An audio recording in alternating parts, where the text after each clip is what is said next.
Korea Utara, sebuah negara yang penuh misteri dan rahsia. Kalau sebut je Korea Utara, mesti terus terbayang Kim Jong-un kan? Tapi sebenarnya, negara ini ada banyak fakta pelik yang susah nak percaya.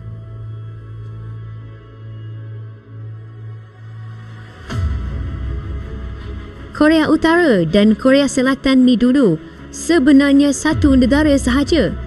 Tapi selepas Perang Dunia Kedua, dua pihak besar, Soviet dan Amerika, dah split negara ni menjadi dua. Yang peliknya, Korea Utara ni sebenarnya satu-satu negara yang di dunia ni yang diperintah oleh orang yang dah mati. Ya, betul. Kim Il-sung yang dah lama meninggal masih diisytihar sebagai pemimpin abadi negara ini. Jadi, walaupun pemimpin sekarang ada, jawatan tertinggi masih lagi milik Kim Il-sung yang dah pergi. Macam cerita seram, tapi ini betul-betul berlaku. Selepas itu, perkhidmatan tentera di Korea Utara memang lain dari negara lain.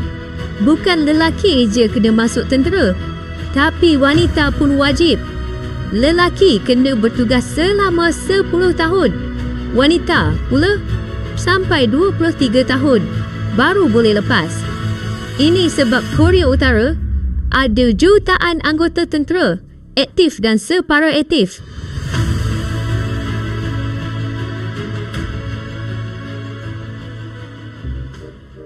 Kalau korang fikir, alah tengok kat TV kat sana mesti best, jangan terkejut sebab rakyat Korea Utara cuma ada 3 channel TV sahaja.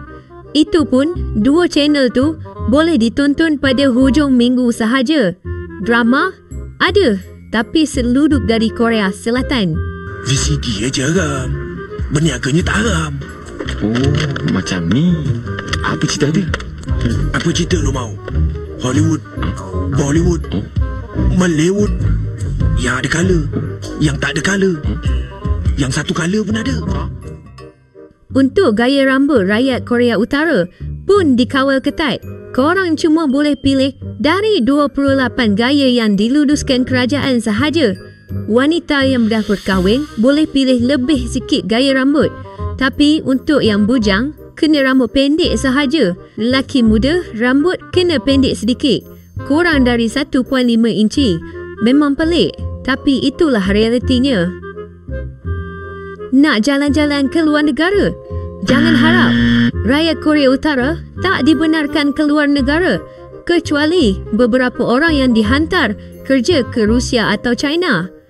Dalam negara pun, kalau korang nak pergi kampung lain, kena minta diizin dulu. Memang sangat ketat kawalannya. Itu tidak cukup pelik lagi.